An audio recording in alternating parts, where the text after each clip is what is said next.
Boa tarde, boa noite ou bom dia, dependendo do horário que você está assistindo a gente. Nós somos Andeme Teatral, coletivo que se propõe a refletir e criar teatro a partir da relação de distâncias e fronteiras que a cidade de São Paulo, ainda organizada em centro e periferia, estabelece.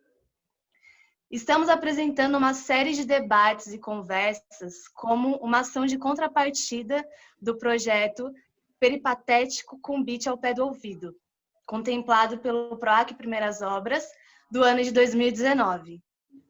Mas, devido à pandemia, tivemos que alterar algumas ações para um formato online, e uma dessas ações são essas conversas, que discutem acerca das questões que comportam a nossa pesquisa. Então, serão ao todo 5 conversas sobre o seguinte tema. Com a convidada Jéssica Nascimento, o tema é teatro e periferia. Com a Alice Nascimento, o tema é adolescência e periferia. Com a Renata Castilho, é projeto urbanístico da cidade de São Paulo. E com o Ricardo Muniz, o Big, do Pombas Urbanas, a gente vai discutir sobre espaços de resistência artística na cidade de São Paulo. E para finalizar, a última conversa com a Cauã Oliveira, e a gente vai bater um papo sobre a tese dele chamado Fim da Canção. Adolescência e periferia, então, é o debate do tema de hoje. Aliás, é o tema do debate de hoje, ou da conversa, ou da roda. E a gente elaborou algumas perguntas que a gente enviou para a nossa convidada. Perguntas que nos fazem pensar ou refletir sobre outros imaginários a partir da periferia, como a gente consegue subverter as adversidades e condições que precarizam tanto o processo de formação, criação e produção.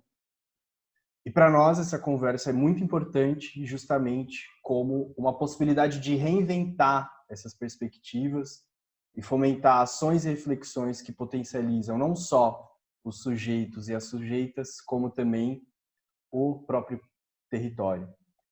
A gente convidou, então, a Alice Nascimento para essa conversa. Seja muito bem-vinda. Alice Nascimento é atriz, arte educadora, diretora e iluminadora teatral, licenciada em arte e teatro pela Unesp, é integrante da Combate Coletivo de Artes Pretas, em que dirigiu a peça Mãe Preta, e colaboradora da Cia do Pássaro, Voo e Teatro.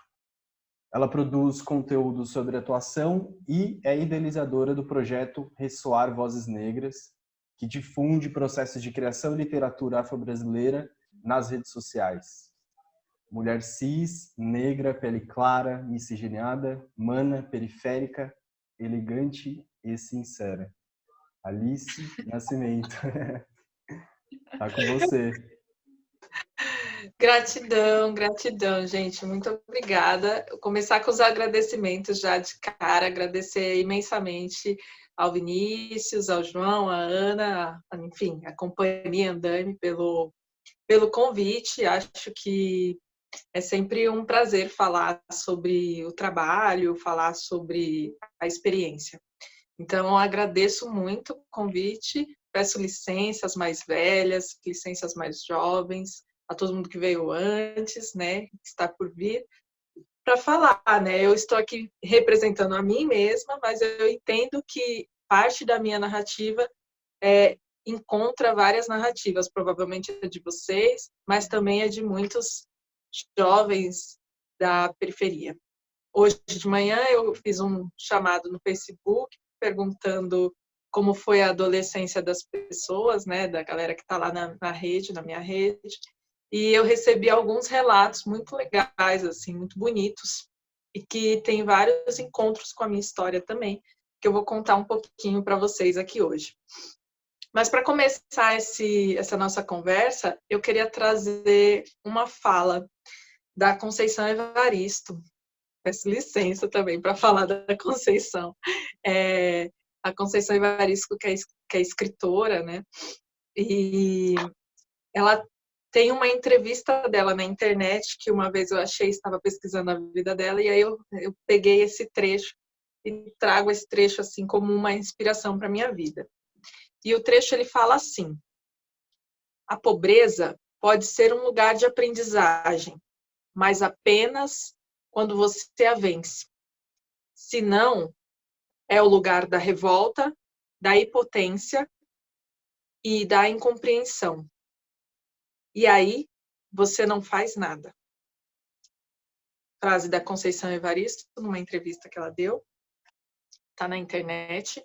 E essa frase, ela foi muito importante para mim, porque ela traz esse sentido, assim, conversando, refletindo sobre a minha trajetória e conversando com essas pessoas, eu fui me conectando com esse lugar de que na periferia a gente tem muitas carências, muitas negações, né? Mas a gente também tem muitas outras coisas, né? Tem uma criatividade enorme, tem uma reinvenção muito grande. E o quanto que é importante a gente, de alguma maneira, vencer, né? Vocês estão usando a palavra subverter, esse lugar da pobreza, para que a gente ressignifique esses lugares e passe a olhar para eles também por esse viés do aprendizado, do que a gente aprendeu, do que foi importante, como a nossa história foi constituída, e saber exatamente o chão que a gente construiu, né? De qual chão que a gente parte.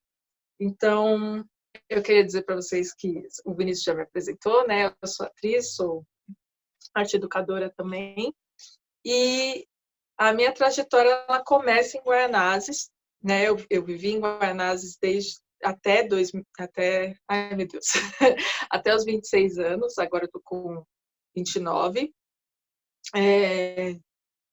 E o meu pai e a minha mãe, eles são baianos, eles são do interior da Bahia, vieram para São Paulo muito cedo para construir um pouco, enfim, construir a vida aqui por conta dessa migração toda nordestina em busca de novas oportunidades, né? De oportunidades, na verdade, não é nem novas. Então, assim, a minha mãe veio com 12 anos, meu pai deve ter vindo ali na adolescência também. E foram adolescências que eles vieram já para trabalhar. E esse é um detalhe que eu acho importante ressaltar, porque a adolescência na periferia, às vezes, ela é muito demarcada por esse espaço de uma infância meio que roubada e substituída pela situação do trabalho. Esse não foi o meu caso. O meu pai e a minha mãe, eles tiveram 5 filhos, eu fui a última dos 5. Então, quando eu cheguei, a situação ela estava um pouco mais favorável, né? Então, a gente eu tive alguns privilégios dentro desse recorte do que é ter privilégio dentro de uma periferia, mas também pela trajetória dos meus pais. Então, também acho importante falar sobre isso. Então, eu estudei toda a minha trajetória em escola pública. O meu bairro, ali, a minha casa, era uma casa que ficava entre 2 córregos. Então, a gente, todos os anos, sofria com os alagamentos durante o verão. A minha casa ela alagava sempre. E isso foi uma coisa que marcou muito a minha infância e que marcou também um pouco dessa adolescência, né? E tem uma pergunta que vocês fizeram, que é como que isso marca, como que esse território marca a minha trajetória artística, né? E desse trabalho educacional também. E eu acho, e para começar, né? Começar novamente, são vários começos. Eu fiquei com vontade de trazer um dos poemas que eu escrevi, que eu acho que ele ilustra um pouco essa situação de como que esse território influencia na prática artística. Então, se vocês me derem licença, eu vou ler ele aqui. O poema se chama Infância Alagada. Ainda criança, eu vi o mar avançar. Ainda criança, eu vi o mar avançar. Muita agitação, gritos de lá e de cá. Muita agitação, gritos de lá e de cá. Meu pai andou pelas águas. minha mãe e irmã também. Só eu estava resguardada do mar que vinha do além. Antes de ver as águas cristalinas, conheci as águas turvas. Eu sonhava com a água, cair em seu mar, andar pelas suas ondas, desfrutar seu ar. Sonho de criança que romantiza e adoça tudo. Até que chegou o dia do meu mistério acabar. Coloquei tudo para cima, como era de costume.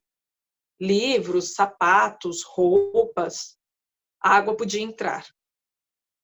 Olhei bem para ela, laranja, e entrei de uma vez. Gelada, gelada, gelada. O sonho acabou, a realidade bateu, o cheiro subiu, o corpo tremeu. A água que alagava a minha infância não era mar nem rio, era esgoto do descaso Brasil. Depois da água, segue a lama e fica o pó. É a tríade que se repete ano a ano sobre aqueles que acordam o sol para trabalhar. Esse poema chama Infância Alagada. Foi eu que escrevi.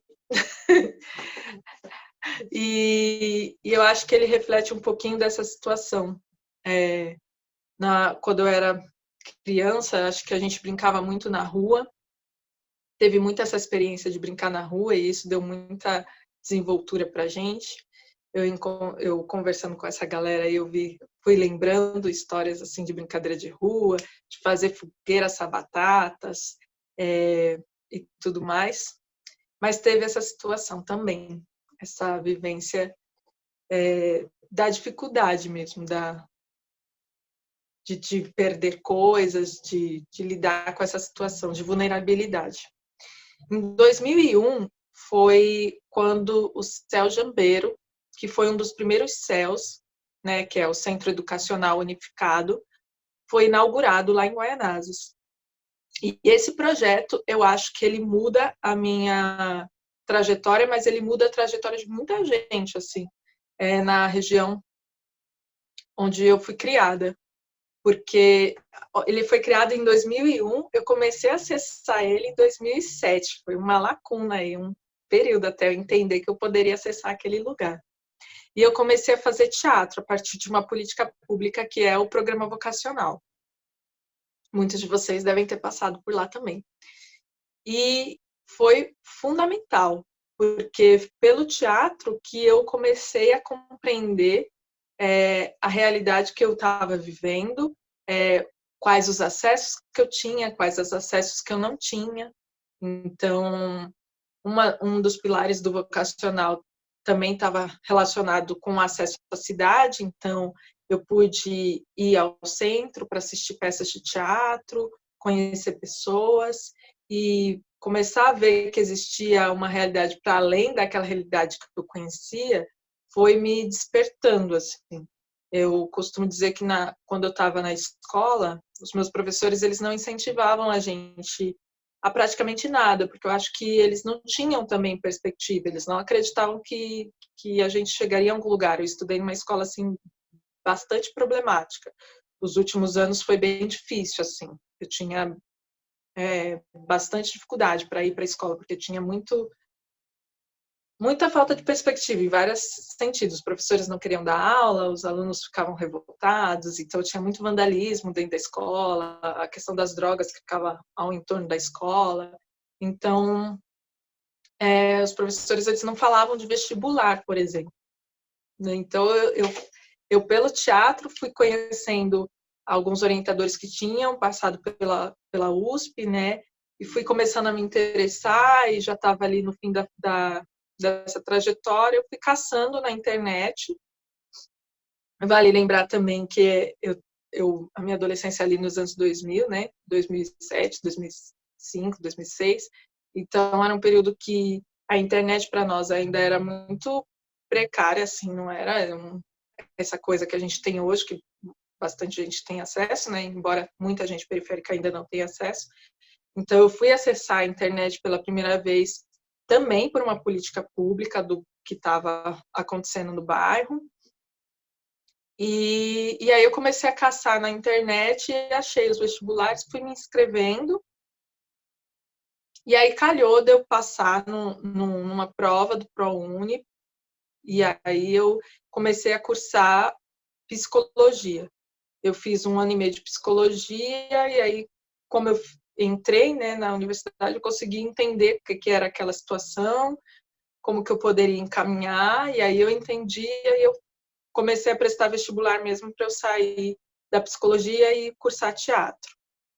E aí foi que eu entrei no teatro, enfim, depois eu entrei no teatro numa universidade particular, transferi para a Unesp, uma universidade pública, e aí foi onde eu fiz a minha formação. Queria pontuar também que nessas conversas que eu tive na internet, teve um amigo meu que falou uma coisa que bate muito com a minha trajetória, que é o fato das políticas públicas terem permitido algum acesso para nós, fez com que a gente tomasse contato com outras coisas, com que a gente construísse os nossos gostos a partir de outras referências, não só das referências que a gente tinha ali nos nossos bairros. Então, a gente chega num ponto que a gente fica meio, né, a gente se distancia um pouco do estereótipo periférico, né? Então, a gente vai nos lugares e a gente não carrega, assim, não ando por aí de Juliette, por exemplo. Então, dependendo do lugar, a gente se distancia um pouco desse estereótipo periférico, mas quando você pega ali na trajetória, nas histórias, nas memórias, por exemplo, eu tive a minha irmã, ela engravidou, ela teve a filha dela, que é minha sobrinha, quando eu tinha 13 anos. Então, nos meus 13 anos, enquanto muitos jovens estão fazendo sei lá o quê, eu fiquei um bom tempo cuidando da minha sobrinha. Então, acho que são memórias, são histórias que são bem específicas, assim, características de uma realidade periférica. Então, por mais que a gente tenha acessado alguns lugares, a gente vai entendendo, vai se construindo como uma pessoa múltipla, né? Entendendo que essa periferia ela é múltipla, ela tem várias pessoas, né? Então não dá para você fechar em um estereótipo somente, porque senão, enfim. E aí por isso que eu estou falando isso para dizer que pessoas como eu, como esse meu amigo e tal, a gente existe, como vocês, a gente existe, assim como outras pessoas também.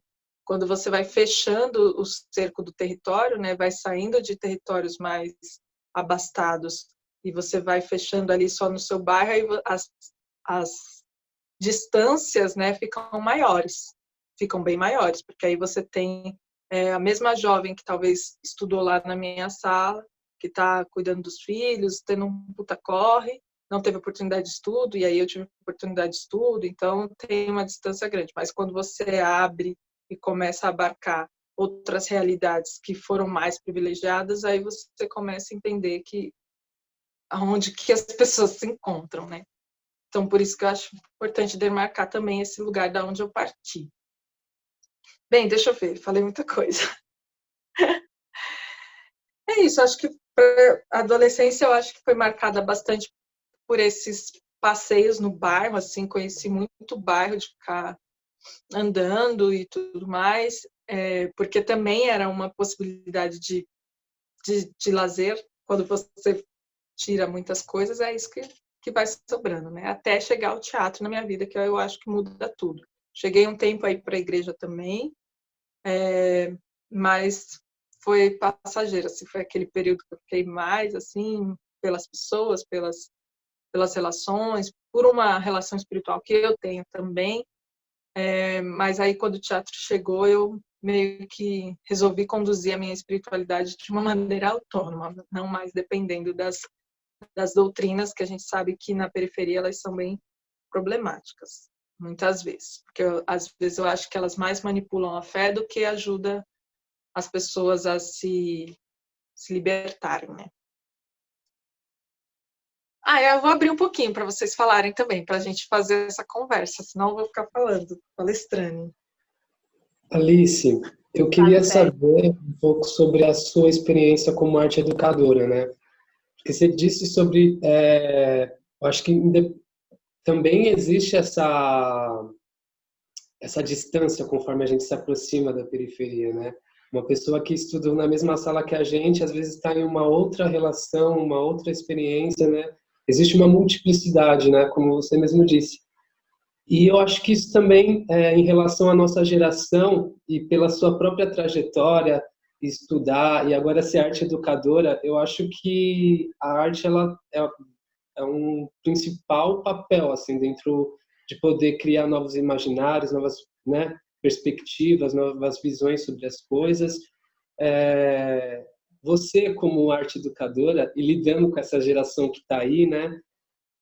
Como é que se dá essa relação? O que você enxerga assim como imaginário? Como é que você trabalha essas possibilidades, a arte como esse papel mesmo imaginativo, a poesia, a literatura, né? Trazendo toda essa experiência que você traz em relação a essa nova geração, né? Eu acho que muitas coisas mudaram, né?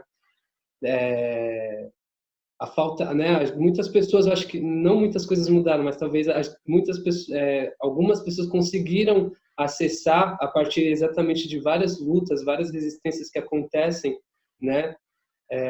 Eu falo também por Guaianazes, né? Eu sou dali também, então acho que a gente tem uma troca interessante assim, e aí eu fico pensando exatamente nisso, como é que é essa troca sua como arte educadora em relação a essa... Você dá aula na Zona Leste também ou não?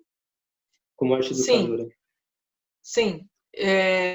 Depois que eu me formei, eu voltei para o programa vocacional como artista orientadora, e aí eu trabalhei nessa região de São Mateus, cidade Tiradentes, e atualmente eu tenho feito meus trabalhos de arte e educação em Ferraz de Vasconcelos, ali numa região já bem divisa com Guaianazes.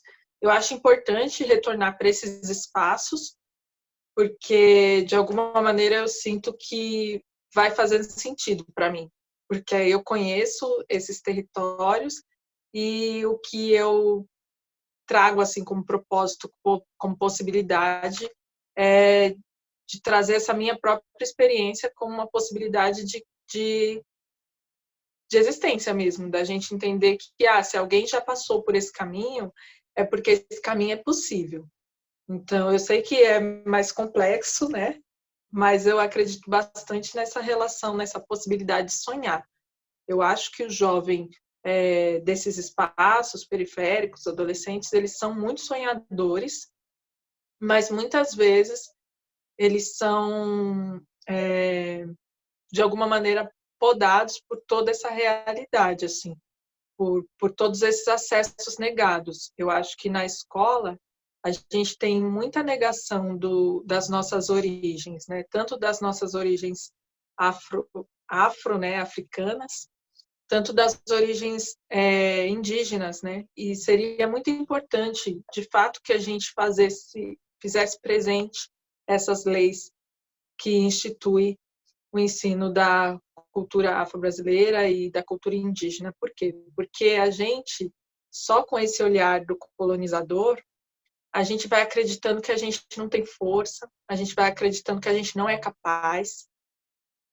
E eu acho que quando a gente toma conhecimento, que foi uma coisa que foi um pouco tardia para mim, porque eu, como uma mulher afro-brasileira, né, afrodescendente, de pele clara, dentro da minha turma, muitas pessoas me viam como branca, né? Uma professora uma vez virou para mim, a gente estava discutindo essa questão, ela virou para mim e falou assim: para mim você é branca.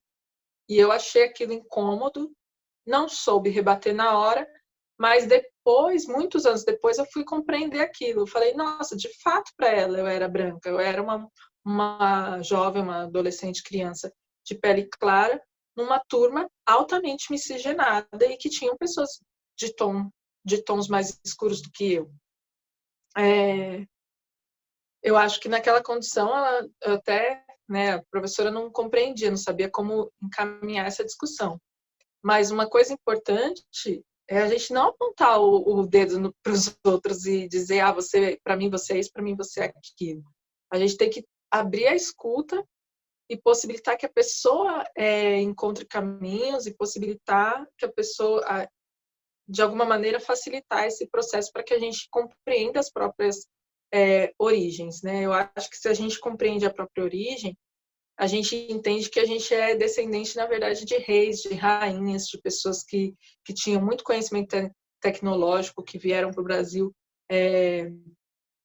sabendo mineração, agronomia, um amplo conhecimento das matas,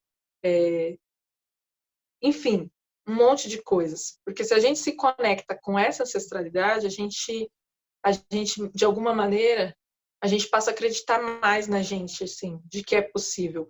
Como o jovem periférico, ele tem muito isso negado, e para mim não foi diferente, eu só fui ter conhecimento dessas origens depois que eu entrei na universidade, que aí eu comecei a discutir, comecei a compreender, e aí eu falei, nossa, tem isso, tem aquilo, e aí eu fui fazer esses estudos sobre identidade e identidade étnica, né?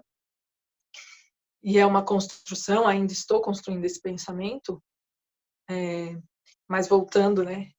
Como isso é muito negado, o jovem ele fica meio sem perspectiva, assim. É uma falta de perspectiva grande, porque são muitas negações por todos os lados.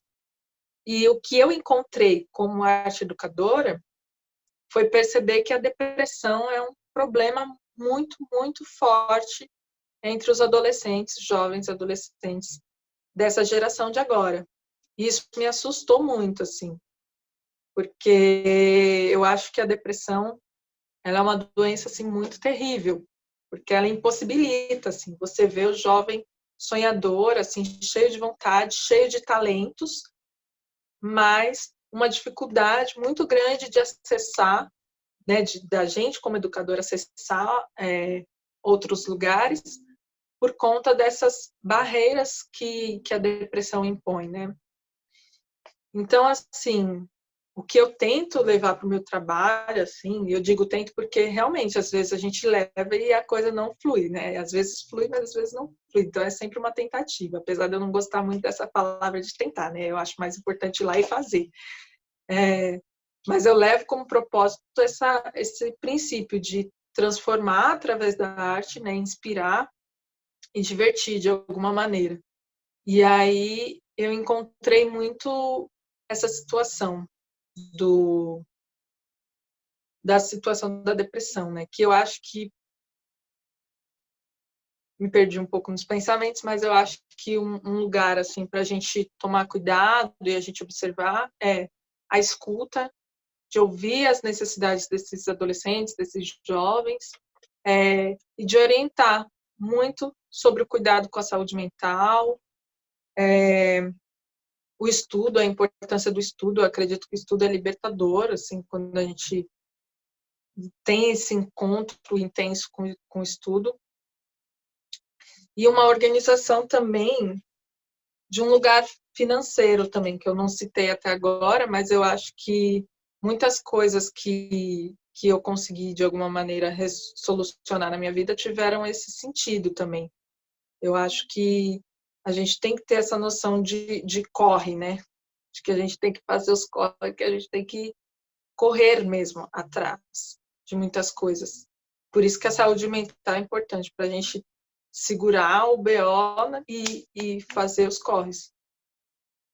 Porque quando um jovem entra para fazer teatro, né, às vezes ele tem a perspectiva, que é essa perspectiva que está em nós, que a gente tem diariamente, né? A questão da televisão, ela é muito forte para todos nós, mas eu acho que na periferia ela é muito presente, né? Então, um jovem que começa a fazer teatro, a referência dele de ator e atriz é a referência do ator e da atriz da Globo e tal, desses lugares da novela. Nada contra, mas eu acho que é um lugar muito ilusório, né? Um lugar assim, esse lugar da fama é muito ilusório e está muito distante da gente, né? Então, eu acho que apresentar ao jovem uma outra perspectiva do que é o trabalho dos atores, das atrizes, é fundamental para ele entender que o fato dele ter que trabalhar ao mesmo tempo que ele faz teatro não faz dele menos artista, né? É um corre que ele está tendo que fazer, assim. Mas que ele é artista, que ele tem essa possibilidade, que ele pode batalhar por isso também.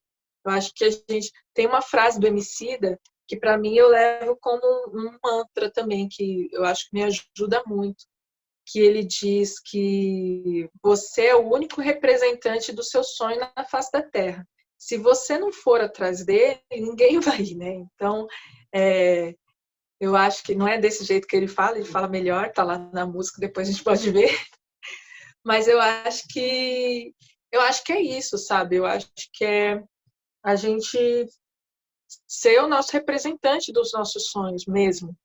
E aí, nesse sentido, tem que cuidar muito das energias, tem que cuidar muito do BO financeiro e tem que cuidar muito da educação, assim, mesmo. E para isso a gente vai precisar de parceiros, então vai encontrando os parceiros e vai fortalecendo esses vínculos.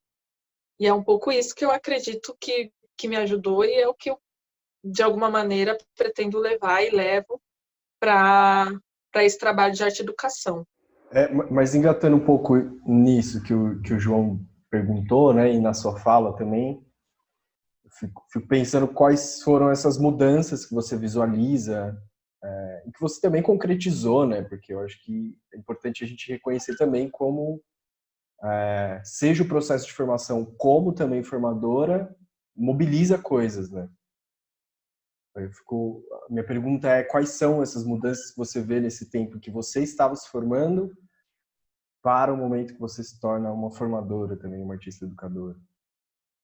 Uma mudança que eu percebi e que foi bem significativa foi a questão da internet. Porque, como eu falei, quando eu estava lá começando a fazer teatro, a gente estava começando a ter acesso à internet. Então, eu estava muito disposta ao encontro. As pessoas estavam muito dispostas ao encontro. Então, a gente tinha um encontro de teatro na segunda, tinha outro no domingo, aí era tempos fartos, tá, gente? Era tempos fartos. Tinha outro, era um encontro na segunda, no domingo, no sábado. Eram esses 3 dias os encontros que a gente tinha com orientador. Os outros dias, a gente se encontrava por conta própria. Então, a gente falava assim, nossa, a gente tem que fazer uma cena, vamos se encontrar, a gente ensaia e a gente apresenta. Então, a gente ia ali na estrutura do céu mesmo, que era aberto na época, tá? Isso mudou bastante. A gente entrava e ensaiava nos espaços abertos. E aí a gente passava, assim, as tardes fazendo teatro. As tardes, as noites, a gente ficou bastante tempo fazendo teatro. E o que eu percebi como orientadora é que houve um pouco, perdeu um pouco essa autonomia. Essa autonomia se perdeu. O orientador, eu me sentia muito responsável, por exemplo, de promover encontros onde as pessoas pudessem fazer perguntas banais, assim, que era uma coisa que na minha época a gente não precisava fazer isso dentro do encontro de teatro com o orientador. A gente fazia do lado de fora, a gente fazia uns piqueniques do lado de fora e falava as coisas banais, conversava, tipo, fazia esses agenciamentos, beijava na boca, que é uma coisa que às vezes eu viro para as pessoas que fazem teatro comigo, eu falo assim, gente, vocês não estão beijando na boca, vocês não estão se encontrando, vocês não têm uns negócios assim, entre vocês, porque eu senti que ao mesmo tempo que a internet ela possibilita essa conexão com muita gente, ela distancia muito, assim. E aí muitos jovens que eu encontrei, eles não marcavam encontros assim depois do horário do teatro. Depois isso foi mudando, tal, mas e é claro, é sempre uma visão assim, eu comparando a minha realidade com a realidade da galera, né? Então assim, no meu tempo a gente se encontrava muito, muito mesmo. A galera ia na minha casa, a gente ia na casa dos outros, a gente inventava umas bobagens, tipo, eu lembro que a gente tinha um grupo que era o grupo, assim, da bobagem, assim, que, tipo, uma vez alguém inventou de falar assim, e tem Coca-Cola na tua casa? E aí a gente ia passando, visitando as casas, para perguntar se tinha Coca-Cola. Do nada aparecia um grupinho do teatro na tua casa perguntando se tinha Coca-Cola. Tipo, não importa se tinha ou não Coca-Cola, o importante era encontrar, né? A possibilidade também de encontrar pessoas nas orientações. Então, a gente sabe que está rolando orientação na cidade inteira. Então, para onde a gente pode ir, que dá para ir caminhando a pé? Da minha casa, eu conseguia ir em 3 equipamentos. Eu consegui ir no Céu Jambeiro, que era próximo, tipo, 5 minutos da minha casa, no Céu Lajeado, que era 40 minutos andando, e no Parque Raul Seixas, que também era 40, às vezes 45 minutos andando. Então, assim, eu andava muito, a gente andava muito, e ia para os lugares, assim. E aí, o que eu percebi é que, com o sucateamento das políticas públicas, né, alguns desses espaços vão perdendo, né, esses encontros, e isso faz com que os jovens, de alguma maneira, não se sintam motivados a transitar, a passar por esses lugares, e também essa questão da internet, que às vezes ocupa muito espaço na vida do jovem, e que o jovem, às vezes, passa, sei lá, dias, o dia inteiro lá, rolando timeline, e não se encontra. Então, acho que essa foi uma diferença, assim, que eu achei bem gritante, assim, bem gritante mesmo, de ter que falar para a galera, tipo, fica mais um pouquinho, a gente acabou o encontro, fica mais um pouquinho para vocês conversarem, né, trocar umas ideias, assim. Que eu senti essa necessidade de criar situações onde que as pessoas pudessem estabelecer vínculos que são extremamente necessários para fazer o teatro, mas que não depende ali necessariamente da figura da orientação, né, do orientador, da orientadora.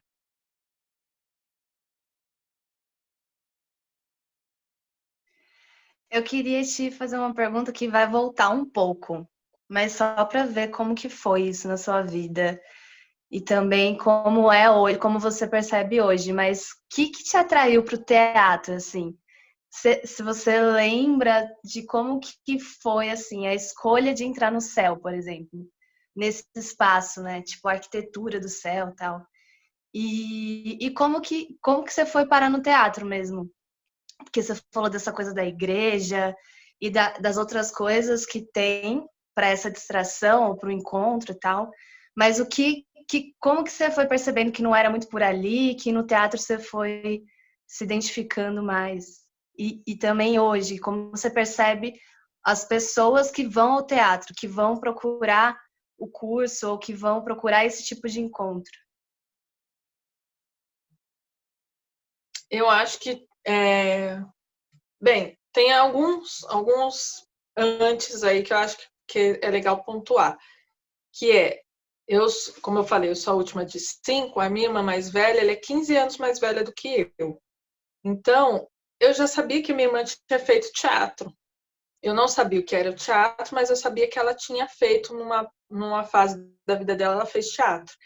Então, eu tinha uma curiosidade para saber o que era aquilo que minha irmã fazia e que era tão legal, porque dava para ver que era legal. Então, essa já era uma curiosidade, mas eu não sabia onde tinha, não sabia nada assim. Meu sonho de infância era quando o meu padrinho perguntava: o que você quer ser quando você crescer? Eu falava que eu queria ser bailarina, mas também não sabia onde eu tinha a possibilidade de dançar. Então, assim, de alguma maneira eu sempre gostei das artes, mas eu não sabia por onde começar. Aí, eu tinha uma amiga eu tenho, mas hoje ela mora num outro estado, e ela era muito parceira e ela tocava instrumento na igreja, ela tocava órgão. Eu não era da mesma igreja que ela, né? Quando eu frequentei a igreja católica, ela era evangélica. E ela tocava órgão e ela tinha muita desenvoltura para o aprendizado do instrumento. Ela tocava violino, viola, estava querendo aprender sax. Então, aí eu comecei a me envolver e comecei a estudar violino.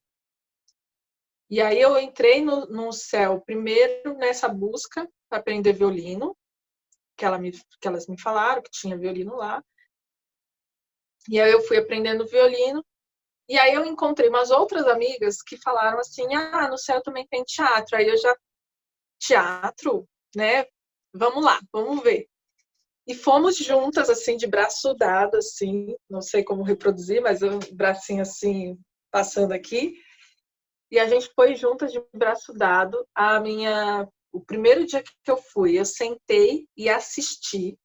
Eu não quis fazer, eu sentei e assisti, porque era um encontro que estava sendo conduzido só por vocacionados, né, que é o nome que a gente dá para os aprendizes do projeto, né, do vocacional. Então, só não tinha orientador, eles estavam conduzindo os encontros de maneira autônoma, uma coisa que era possível naquela época. Atualmente, os gestores dos espaços públicos estão cada vez mais não permitindo encontros que sejam só os jovens. A figura do orientador passou a ser essa figura que possibilita que o jovem acesse, né? Mas na época que eu estava, isso não era preciso, né? Eles tinham um entendimento mais amplo desse espaço, uma mentalidade muito mais, mais aberta. E aí, de uma política de acesso mesmo, de direito, né? Que eu acho que foi se perdendo. E aí eu assisti esse encontro e aí estava rolando uma massagem, né? A galera estava fazendo um aquecimento de massagem. E aí eu, assim, no alto dos meus pudores, dos 15, 16 anos, fiquei assim, observando tudo e pensando, gente, não vou fazer isso, não dá. O que é isso?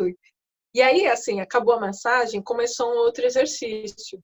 E aí foi indo para outro exercício, aí eu fui chamada, aí eu fui fazendo exercício e tal, no final tinha que fazer uma cena. E aí eu fui e fiz a cena. E a minha personagem na cena da improvisação, no final ela morria, enfim. E eu caí no chão, assim, bloft, de morrer, assim, com uma verdade, foi muito intenso. Para mim, não era eu, era, tipo, realmente, era eu, mas era uma outra eu, né?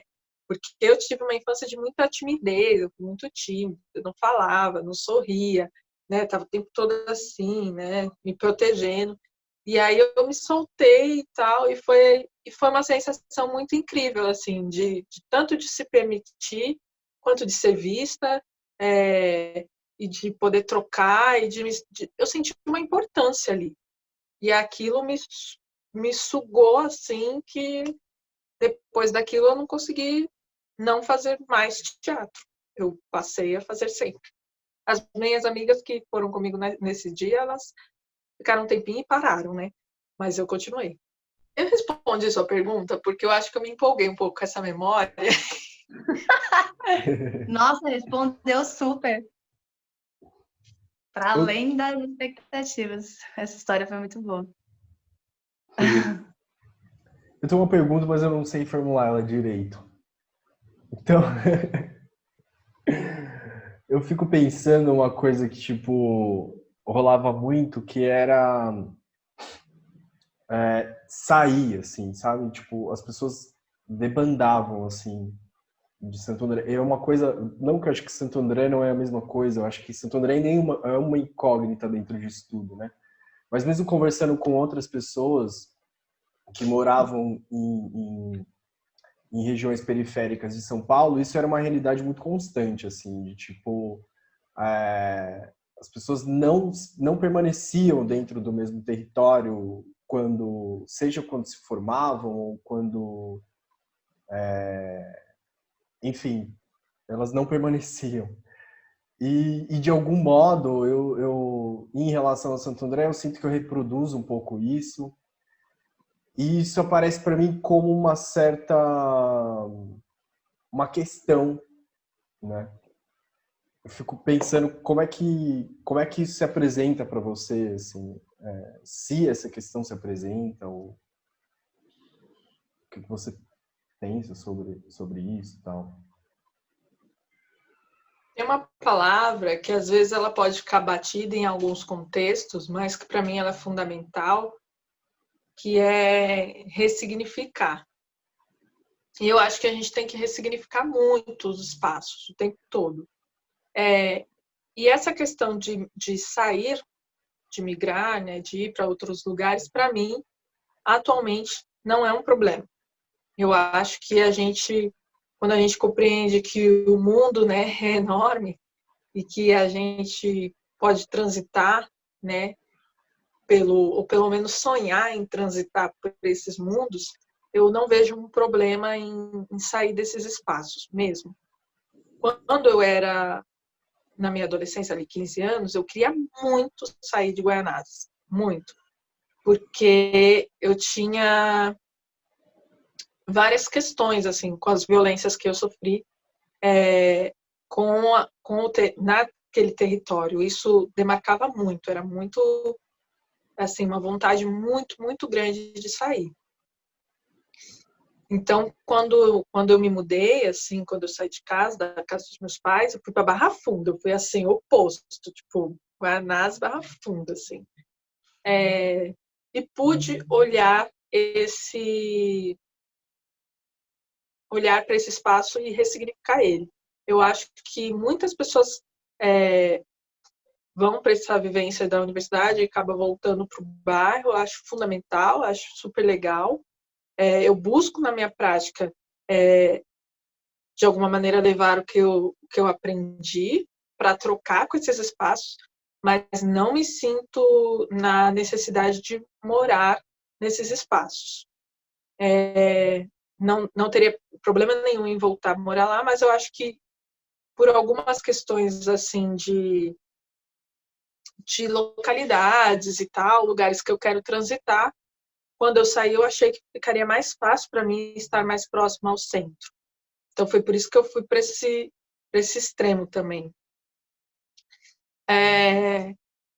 E aí eu acho isso, eu acho que assim, quando eu era mais nova era uma coisa muito forte para mim. Tanto que a gente fez uma peça, Umas Caras, né, que o Vinícius já participou de Umas Caras, que foi um grupo que eu tive, que a gente começou lá em Guaianazes, e a gente fez uma das primeiras peças era uma montagem da gaivota, e a gente pegava essa metáfora da gaivota, né, que é a Nina, que é a personagem protagonista da gaivota, ela tem um desejo de sair do interior para ir para Moscou, né, que é a cidade grande, para ter essa vida luxuosa de atriz.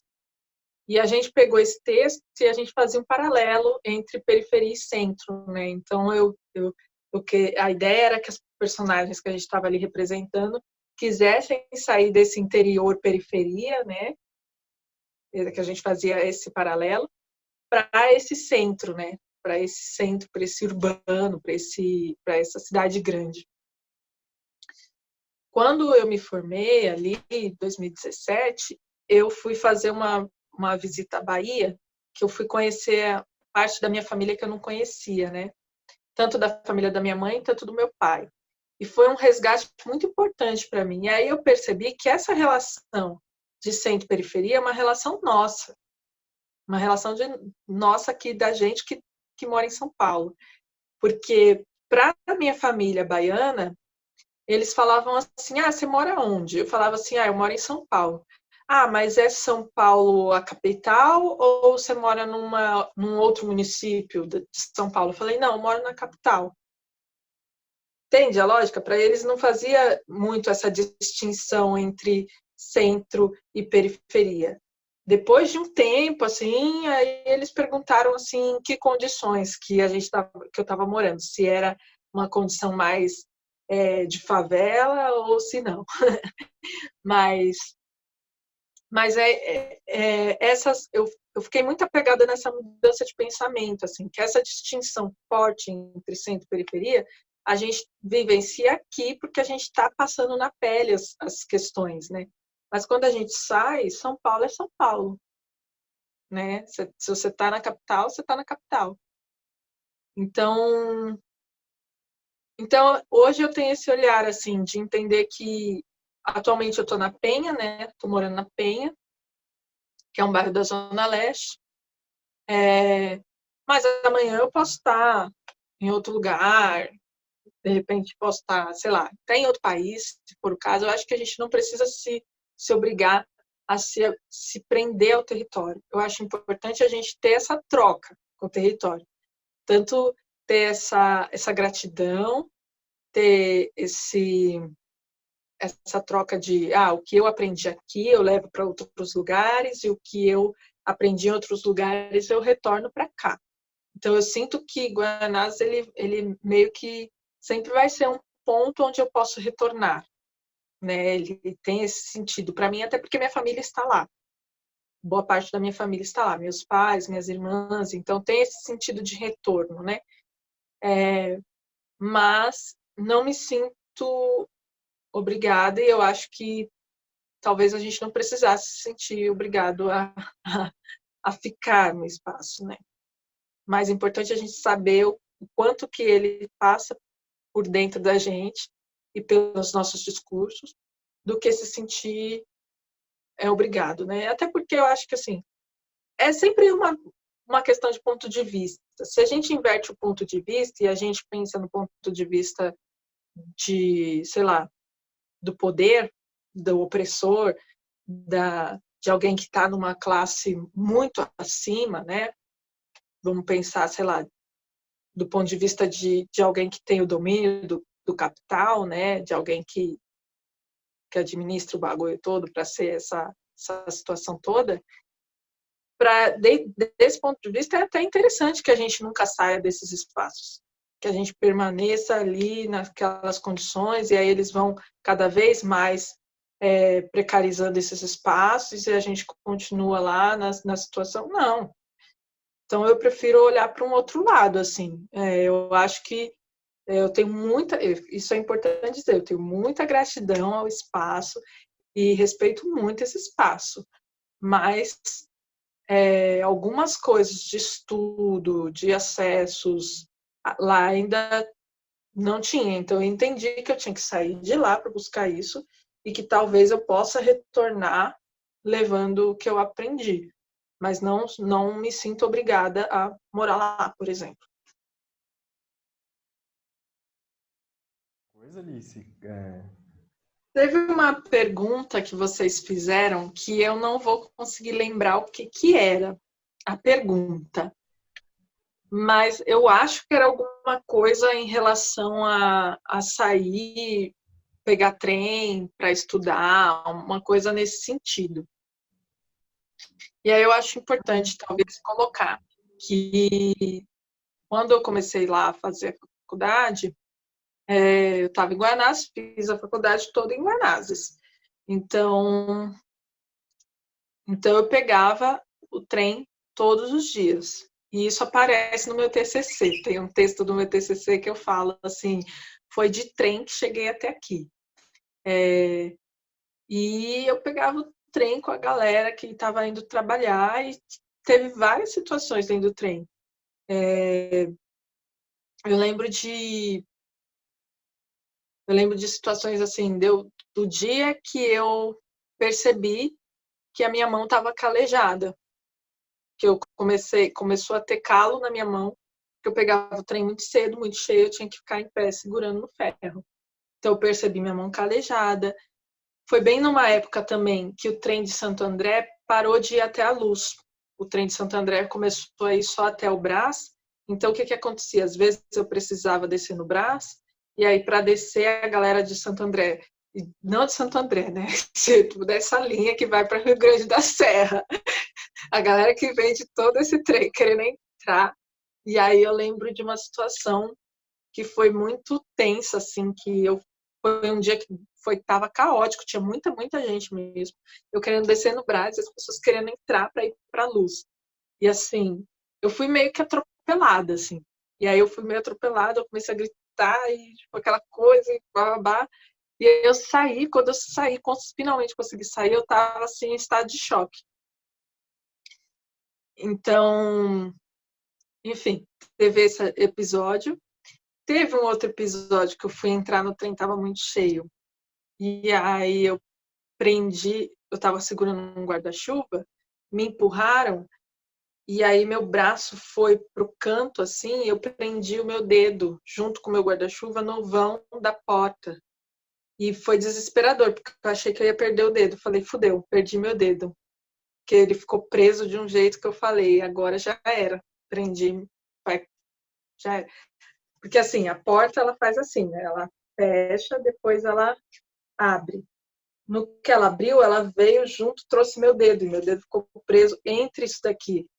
Ficou preso aqui. Eu falei, fudeu, meu dedo já era. Comecei a gritar desesperadamente. Ai, foi tão vergonhoso. Que eu gritei. Aí, finalmente, quando eu consegui tirar o dedo, perdi, sei lá o que aconteceu com o guarda-chuva, eu comecei a olhar para o dedo, assim, o dedo super vermelho, aquela situação toda, eu assim, desesperada, as pessoas, tá tudo bem, moça? Tá tudo bem. E também voltei muitas vezes cansada, assim, muito cansada, voltando em pé. Eu lembro de um dia que eu comecei a dormir, eu dormia em qualquer situação, que era muito cansaço. E aí eu estava dormindo, assim, com a barra de ferro na minha frente, o trem deu uma chacoalhada, eu bati a testa na barra do ferro, assim. Aí eu bati a testa, foi aquela coisa assim, acordei, dormi de novo, o trem foi de novo, eu bati a testa de novo, bati a testa 2 vezes no mesmo dia no trem. Então, assim, por que eu tô falando isso, né? Porque vocês perguntaram como que foi esses trajetos e não foi nada suave, não foi nada suave. Mas, e por não ser suave, eu tive uma formação assim, teve momentos que eu faltei bastante, teve momentos que foi difícil, que foi assim, ai meu Deus, e agora, né?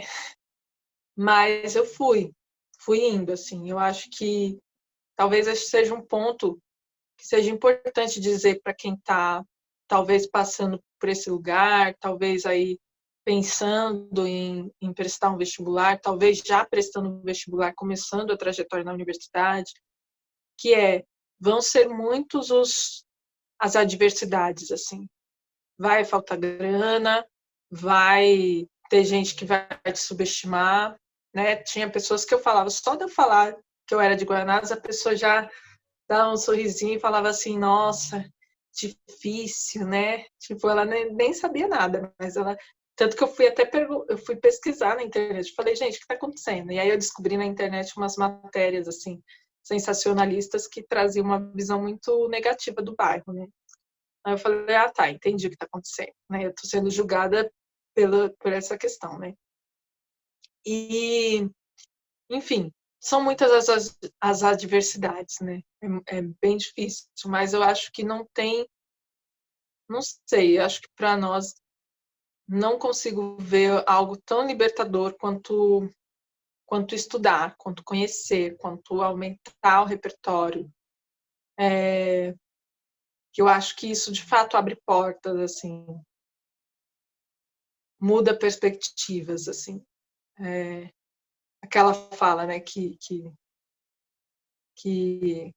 como que é? Bem, eu esqueci a citação. Mas acho que é do Paulo Freire, que ele fala que os livros não mudam o mundo. Será que é essa fala? Vocês lembram? Se lembrarem, falem. Que é mais que as pessoas mudam o mundo, enfim. Qualquer coisa vocês cortam esse trecho que eu esqueci a citação. Mas eu acho que é isso, que não, eu acho que muitas vezes a gente esquece de dizer para os jovens que é difícil mesmo. E aí eles vão passando pelas dificuldades e vão se desmotivando. E então eu estou avisando aqui, já vou avisando. É difícil, vai ter problema, você vai perder seu sapato no trem, vai prender seu dedo, vai tretar com alguém, vai bater a cara no ferro, mas continua porque vale a pena.